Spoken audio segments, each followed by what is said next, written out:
And just before Chris takes over, for people who are tuning in for the first time tonight, GIG is a movement. GIG stands for Generational Inheritance Group. And we teach people how to become the founding parents of their family legacy. And that takes them through the journey from struggle to stability to success to significance. And we encourage people to think of themselves as a legacy house. So that journey that you're on with your family is built on a foundation of wisdom. The walls are wellness and wealth, the theory of wealth and the application thereof. And the roof is then worth or purpose. So tonight, Chris is going to talk to us as an introductory session, 9 reasons why businesses fail. And who is Chris? Chris is the founder of DBSP South Africa. Chris, I don't know if it's 20 plus years already. And chairman, sorry, how many years? 23 now. Okay, 23. Chairman of GIG CFI, married to Karen Black, who's the manager of GIG CFI. And he's probably got a lot more others there, but what I know of him, he's a dog breeder, beekeeper, very good cook, and got a whole lot of other good qualities and have hobbies. If you want to contact Chris, he can be contacted by chris@dbsp.co.za, and there's Chris's phone number.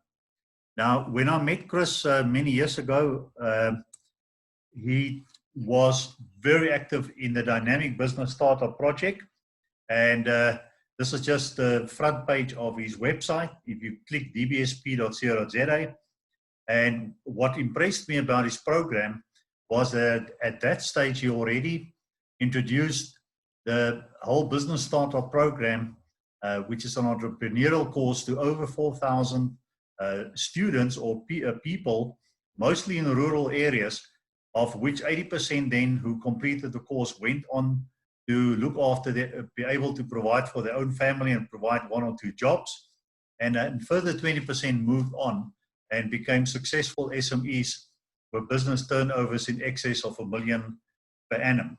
So Chris is a very busy program. He's also now linked up with an international group, GEO. He will tell us about that.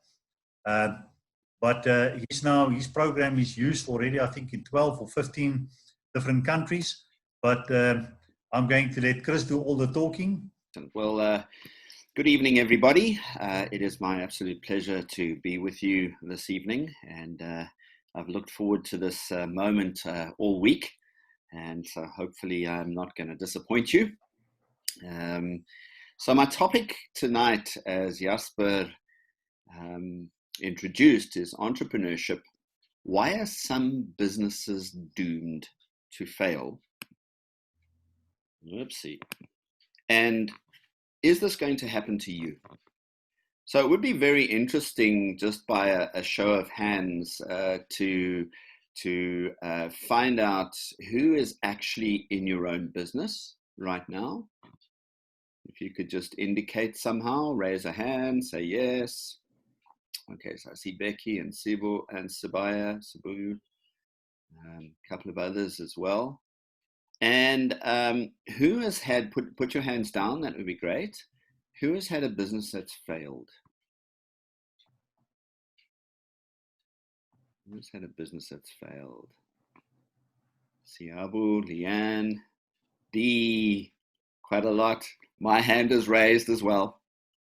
So here's my story. So first of all, I'm not a really educated guy. I'm actually a university dropout. My father, bless his soul, he is no longer with us. He is in heaven. And I'm the firstborn in the family. And he said to me, Chris, my firstborn will definitely go to university. So I said, yeah, great, Dad, that's perfect. But he said, you will be studying BSc, Bachelor of Science.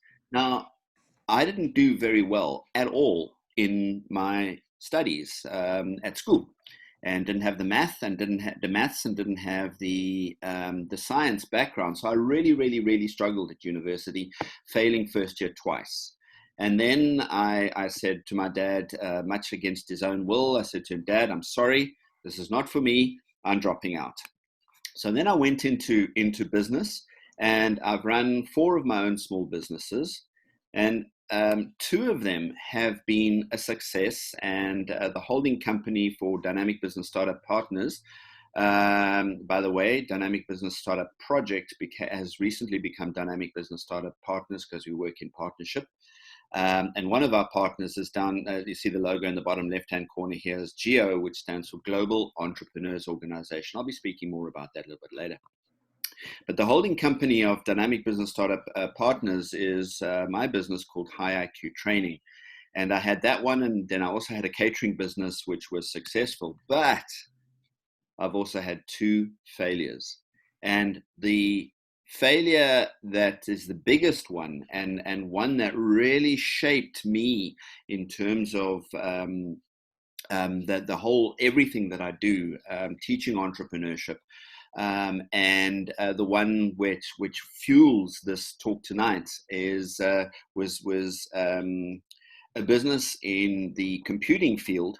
And literally, when the wheels came off that business, myself and my newly married wife lost everything.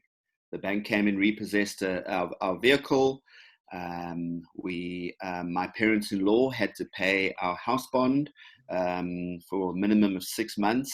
And I know what it is to have survived on food parcels being dropped by the church. So it was an absolute catastrophic failure. And somewhere in the presentation, I'll weave in the reasons why it was such a failure.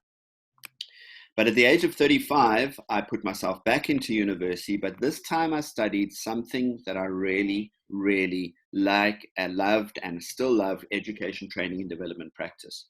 So here I went from this university failure, no confidence. I remember the first day of the class, sitting there, 200 other people, and thinking, oh my gosh, 200 other people. Whoa, I'm now in for a hard ride.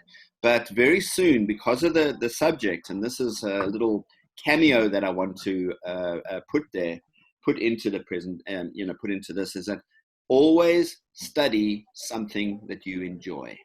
And I enjoyed education, training, and development practice, took to it like a duck to water, and very soon was rising to the top of the class. And it was 4 of us who were fighting for top positions throughout the 4 years that I studied.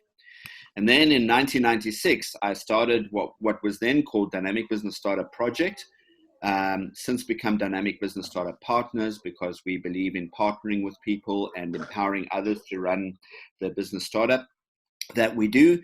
And literally, we empower entrepreneurs to change their world. So why did my business fail, and why are so many other businesses failing? So ABSA produced a staggering statistic a couple of years ago where they said 63%, or 2 out of every 3 businesses, will fail within the first 2 years of operation. I mean, that is just staggering. And the chief reasons are, now this is not ABSA's chief reasons, although some of them do come from the ABSA article, but these are the reasons that I have put together over the years. So I'm going to take you through 9, as Jasper said. So the first is people going into business without being entrepreneurial. Now I'm going to deal with these, each one in a separate topic heading as we go through. So that's the first. Second is the quality of the business idea, which gives no real, so it's either a real opportunity, it's not a real opportunity. I'll speak about that in a minute. The lack of adequate research being done. Then the fourth is the lack of adequate knowledge on small business practice. The fifth is the mismanagement of money and one's cash flow. Specialist versus generalist, which creates a management crisis. I'm going to elaborate on that one. 7 is a lack of effective marketing and or place where one runs one's business. 8 is poor or no record keeping. 9 is competition, the failure to adapt to competition. And generally, businesses perish because of lack of knowledge, no foundations to run a business. Now I'm going to put up a picture that's a very interesting picture for me. What do you all see there? It is actually a building lying on its side. Now this is not Photoshop. If you see the story here, the London Telegraph ran a story on the 27th of June 2009 from the official Xinhua news agency that read, a construction worker was killed on Saturday after a 13-story block of flats collapsed in China. The accident occurred in the Lotus Riverside residential community, Shanghai's Minxing district. So this actually took place, before June, probably the 15th of June or something. And the reason it collapsed, look at these ridiculous foundations. So the story goes that the developer of this block of flats said, how can I save money? Turning to friends. He said that some wise, brilliant guy said to him, well, you don't have to really put much money into the foundations because nobody ever sees the foundations. Well, an earthquake happened close by, and this is what happened to the building. So any takers for this building? Look at it leaning at an angle, and this one and another angle. But I tell you, why I use this picture is because so many businesses end up like this because of the poor foundations that they use. So how can you make sure that this does not happen to you? So number one, make sure that you have what it takes. Now, we're all born with certain gifts, certain talents, and certain abilities. Some are gifted to make music, others are gifted to do maths. And so, I can play guitar, but I'm never going to end up being a top musician. Why? Because although I can play a guitar, I can play a guitar at a basic level. I'm not gifted musically. If I had the time, I'd show you a video of a 7-year-old, and this 7-year-old was practicing for, I think it was the Boston Philharmonic Orchestra or something like that. She was going to play the piano with the Boston Philharmonic Orchestra, and the interviewer said she plays 7 genres of music, writes her own music, and when asked, what do you want to be when you grow up, she said, another Mozart. It's quite a fascinating story to watch. But there is someone with absolute raw music talent. Others can do maths. I mean, if I had to say to you, what is the square root of 273? A real math buff would say, that is, and give you the answer immediately. They can add all sorts of figures in their head, and they're just gifted. A lot of us play sport, but why are a lot of us not in the top teams? Because we're not gifted that way. And some are born to do business. They have the internal qualities, the abilities, the gifting, the inclination, the personality, the talent to make a success from business early from birth. And we've done a lot of studies into this area, and we've found that 3% of any population group are your true entrepreneurs, and all that they do seems to turn to gold. So, people like Elon Musk, who has sent his first astronauts into space with SpaceX, and Tesla cars and this type of thing, and Richard Branson with all of the Virgin things that he does. And these guys seem to have this uncanny knack of sussing out business ideas, and whatever they do, it just seems to work and work and work. But that's only 3% of any population. Then 22% have enough entrepreneurial inclination and to make it, and some are unaware that they even have it. And these entrepreneurial qualities can be brought out through training, through mentoring, and that. And I'll show you a picture on the next slide and say a little bit more about that. 15% are opportunists. They're chance takers, they're unstable, generally liars, generally thieves. So they would see a cell phone like this lying around and swipe it quickly because they want to make a quick buck. They don't want to work for a monthly salary, and they don't want to put in the sweat equity of getting a business going. And then 60% of any community are just simply job seekers, very little or no entrepreneurial tendencies. So if you look at it in a graphic, there's your 3% there. There's the 22%, 15, and 60%. Now these 22%, the further you get or the closer you get to this 15%, the more they would be more franchisee material. The more that they'd need help, the more that need support, the more that they'd need training, mentoring, that type of thing. And the closer you get to the 3%, the more of a self-starter you are, if you like. Now, DBSP will only work with these two groups of people, 22 and 23. So it's about 25% of the population. We definitely won't work with these. And we have a way of screening these 15% out. So take the test.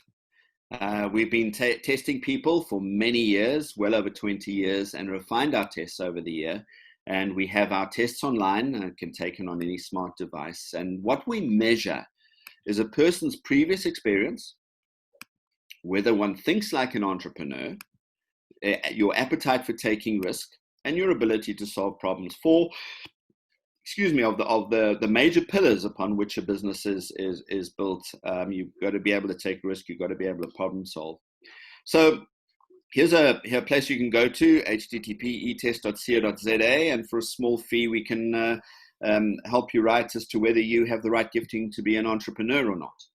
But having the gifting is one thing. Identifying authentic business opportunity is another. Now, I've been doing this for a long time, and I've never had a single person come up to me and say, Chris, I've got a fantastic business idea, but it's not worth the paper it's written on. Everybody I meet, you know what, I've got this amazing business idea. And you talk to them for 5 minutes and you find it's built on sandcastles in the air. Because coming up with the right business opportunity is absolutely essential. And the right business opportunity has got to be 4 factors that are involved for there to be an authentic opportunity. Number 1, you have to have a product that meets some kind of a need, that sorts out some kind of a problem or satisfies a want. And I am absolutely amazed at how many people come to me, as I said, with these ideas, and you ask them a few questions and you found that they've done 0 research because they think it is a great idea.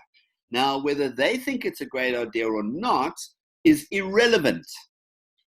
It's, do other people need the product?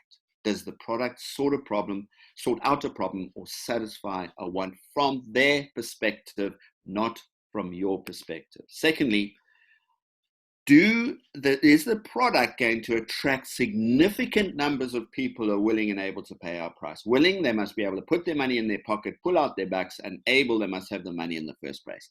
And I can't tell you how many people put their businesses in certain locations because the rent is cheap, and it's just a disaster. Why is it? Because the people around them are not able to pay their prices, and they're reliant upon the foot traffic of people to come into their business. So you got to be very careful to have significant or sufficient numbers of people that are willing and able to pay your prices of your products. Then thirdly, where the competition is very little, or where you are outsmarting your competition, thus grabbing market share. And if you can't deal with competition, I'd like to say you haven't got a business, or competition is going to catch up with you and it's going to throttle you in terms of your business idea. And then being able to effectively and efficiently market your product or services to attract enough customers. So that's number 2. Number 3, research. The key and critical component to the success of a business.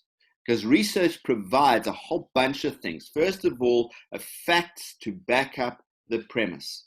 So when people come to me and they say, got these wonderful ideas and this and this and this and this, and this is how amazing it is going to be, I ask them just a couple of questions and I find out that it's sandcastles in the air because there's no facts behind the premise that they're saying. And so research provides that. Next, the data upon which you can make for informed decisions. We have to make decisions on a daily basis, and it's upon data that you can make good, informed decisions. And if you're not doing any research, your data will be flawed. Third, information as to the viability of the business idea. How viable is it? You've got to know that it's got a life. You've got to know, for instance, how many products you need to sell on a monthly basis in order to make sure that your business has enough money coming in. And so with research, you can, especially financial research, you check the viability of your business ideas. How much working capital do you need? How much startup capital do you need? Are you overcapitalized? Are you undercapitalized? All of this needs to be researched and researched well. Then the basis on whether you have a business or not. And that is research will provide that. Information for you to write up your own business plan. And I'm very scathing, and sorry if there are people that help others to write business plans out there that are listening to this, but I'm very scathing about people who don't do their own research to write up their own business plan. Why is that? Because a business plan is not the piece of paper that you've got at the end of the process. It is the process itself. And the more time you spend on researching yourself, the more confident you're going to be of your business ideas. When you go and speak to a funder or something like this, you know what you're talking about. Then ongoing data for continued good decision making. Research is an ongoing process, providing ongoing data. But research scares a whole bunch of people. How do I do it? Where do I find information? What questions do I ask? This is where we can help you, because our intellectual property is the research questions that we have developed around the theory. So we prompt you, so to speak, in terms of doing research. And all of this is online on the Global Entrepreneurs Organization platform. Who is Geo, by the way? They're my partners in the United States, and they run a really amazing platform I'll speak about a little bit later. Okay, number 4, get trained. So remember, there's a graphic of the building. There's the ground level of the building. The foundations need to go deep. And what are these foundations? Some of the basic stuff that you need to be learning and you need to have under your belt so that you know what you're doing. Imagine you go and see a doctor. You walk into the doctor's office and the doctor says to you, you say to the doctor, Doc, I see that you're new in the area. So tell me, where did you go to university? Where did you get your degree? And he says, no, actually, no, I didn't get a degree. I've been, hanging around doctor surgeries a long time. And I've just, acquired this information as I've gone along and that. Now, how can I help you? Well, I tell you what, you are out of there so fast, because you only trust doctors based upon the qualifications that they have. Same for a lawyer, same for an accountant. So then why is it that we who go into our own business say, I don't need training, I don't need to get all this stuff? Let me tell you, my friend, you do. You do, because more businesses fall over because they don't understand the foundational knowledge, which is absolutely vital, and all businesses are built on it. So you need to get training before you start your business. And I tell you what, if I'd had the opportunity to get training before I started my businesses, I would not have, the ones that failed, that is, I would not have had such a lot of a business failure. So here's a couple of things that people have said just recently. So this was said, reported Mill Park Education Entrepreneurship Week held in October 2018. Lack of knowledge and not funding is the biggest challenge facing entrepreneurs today. Then Joseph, the CEO of the Institute of Business Advisors of South Africa, said, lack of information or knowledge, no planning, and lack of commitment to seeing things through, funding is not an issue anymore. Various direct financial institutions are ready to invest in entrepreneurs or SMMEs. However, entrepreneurs are unable to sell their idea, or the business has got no proven track record, guaranteed sales, or up-to-date financials. Moreover, SMEs lack knowledge on how to market their business and basic sales. Then the final one is, according to Philisanda Sokele, entrepreneurship lecturer at School of Commerce at Mill Park Education, business owners lack information about basic business planning. So this is what the industry is telling us, and it's just backing up what I've said. Next, you need to manage your money well. This is the most common downfall: cash flow management. So these are commonly caused by A, poor financial planning, poor financial management, leaving the finances to somebody else in the business, unsupervised and managed staff. And I tell you what, I have a friend who is running a business for 20 years, and they had to move premises. And in moving premises, he discovered the shocking news that his accountant that he'd been employing for, I think it was 6 or 7 years, had been stealing from him, and he lost about 500,000 rand because of unsupervised and unmanaged staff. He just trusted that person knew what they're doing. Undercapitalization, simply meaning you don't have enough capital to run your business, or you haven't sunk enough money into the business to begin with. So that can cause serious cash flow management. Not understanding finances and leaving the job to an employee, as I've explained, under unsupervised and managed staff. Not managing your debtors and your creditors, and not getting the money in fast enough. And then the owner not separating the business money from his or her private money. This is absolutely key. You have got to, if you're going to run a successful business, have 2 bank accounts, your own private one and one for your business. You are 2 separate legal entities, and you need to, your business needs to be paying you a salary. And I cannot tell you how many business people I come across, and I say to them, so you're paying yourself a salary? Well, how's it going with your salary? No, he says, well, I simply pay all my expenses, and whatever money left I have is mine. And they break a very, very, very critical law in business called the principle of feast and famine. And not enough time for me to explain that. So if someone wants to ask me a question about it later, I'll be only too happy to explain. Then other causes are poor record keeping, as I've said. Selling on credit and not managing the process well. Absolutely shocking, particularly in informal business sector, rather, how many people sell on credit and believe that it is good business practice. Well, I tell you what, it absolutely isn't. Then particularly amongst certain sectors of our population where culture plays a very big role in their lives, families simply helping themselves to stock, where family can waltz into businesses and help themselves to the stock of the business, and culturally you're not allowed to say anything. So that's a biggie, and we deal with these 2, particularly selling on credit and cultural issues in our training. And then the owner stealing from the business. Now what I mean by that is you, the business owner, taking stock without paying for it. Every piece of stock needs to get paid for. Every product needs to get paid for by yourself if you are going to use it.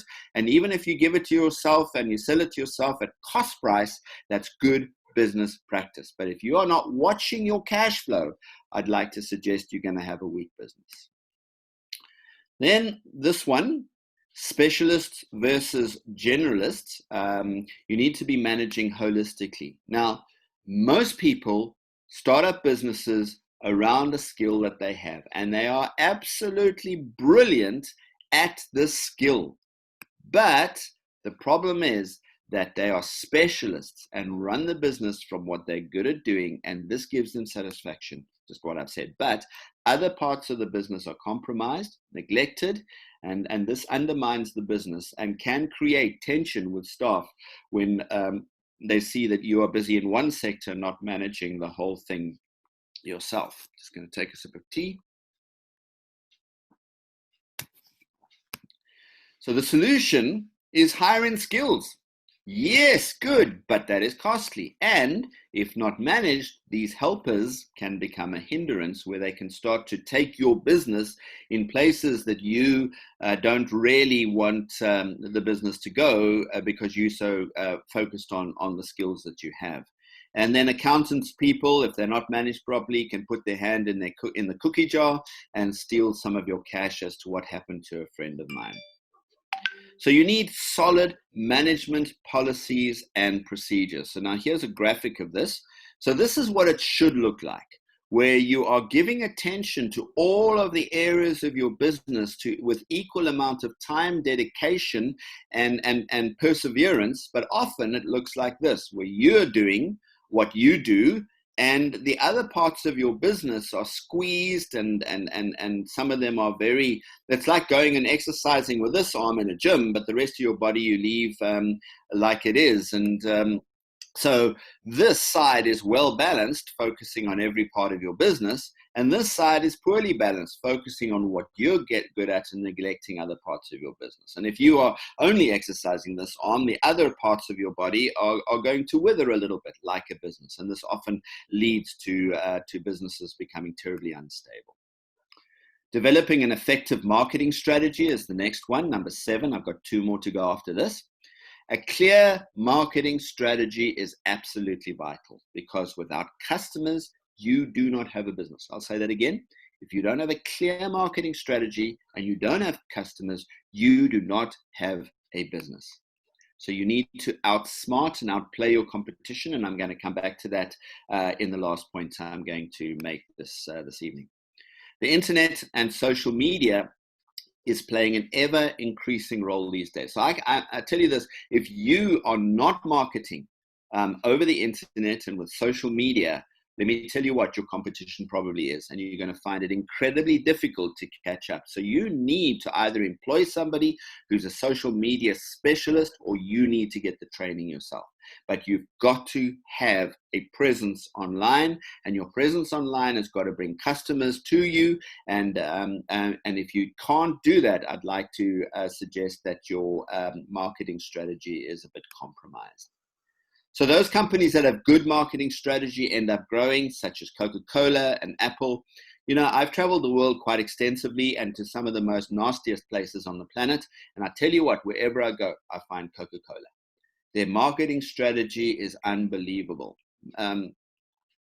You know, Coke is the best example about taking something that is absolute rubbish and marketing it to such a degree that you have a thriving business. Don't tell Coke I said that. But it really is a fantastic marketing story. And Apple Computers, the same thing. How they keep reinventing themselves. The iPhone, the iPod, and all the things that Apple has managed to sell over the years. Innovation on marketing and advertising gives you the vital edge. And if you are not innovating, and I may as well put up the last one,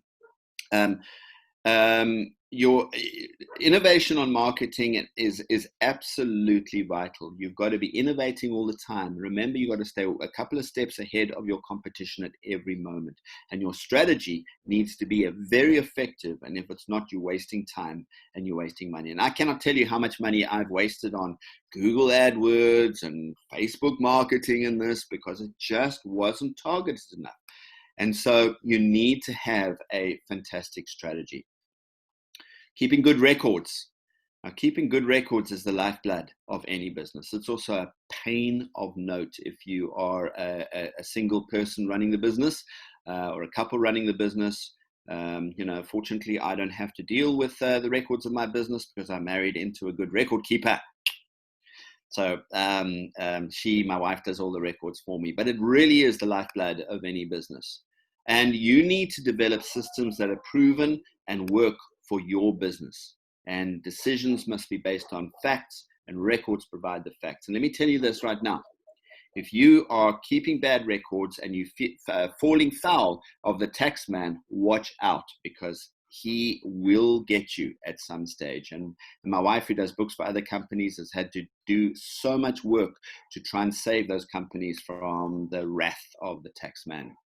Now, along with GEO, Global Entrepreneurs Organization, my sister company, we've set up a record-keeping ERP, that's enterprise reporting and planning system, on our platform. So basically, ERP systems cost huge amounts of money for the average company to set up. And we've managed to get an ERP system and put it on our platform. And so we're able to help you run your business on our platform. And we've done it in a very extremely effective but very simplistic manner in order to help the smaller entrepreneur to keep good records. The number 9, competition, adapt or die. Always know about your competition. Always, always, always. You need to find out about your competition. You need to find out what they're doing, what they're not doing, and you need to outsmart them all the time. You need to beat them. You need to be doing something different all the time. There's no place for, oh, we've always done it like this, and so therefore we'll always do it like this. You need to adapt or you're going to die. And you need to develop policies and systems that are proven and work, and make sure your staff know how to follow these systems. Unless you are staying ahead of your competition, my dear people, you may as well close up shop. So how do you avoid business failure? And this is the summary of what I've said over the last 30 minutes or so. Follow these 9 steps. 1, get tested. So you know you have entrepreneurial tendencies, especially before going into your business. Business is hard enough as it is. But if you have the right makeup, the right wiring, if you like, it makes it so much easier. And we have an online test, and there it is on the screen. You can take it down if you want. You need to come up with real, authentic business opportunities. 3rd, do lots and lots of adequate research on your business idea. 4th point, get trained, get knowledge so you know what you're doing. Don't get caught in the dark. And by the way, one of the major reasons that my business failed is because 10 fingers pointed to myself, didn't do adequate research. I relied upon the knowledge of someone whom I thought was more qualified than I was in the field of computers, and I didn't do the research myself. Competition caught up with us, overtook us, and goodbye business. Learn to manage your money and your cash flow. Hugely important. Become a generalist and not a specialist. Now, that doesn't mean that you've got to leave what you love doing in your business, not at all, but you've got to make sure that you're managing all of the business. Have an effective marketing strategy, keep good records, and adapt to your competition, thus beating them. So thank you very much for listening to me. And Jasper, over to you for any questions.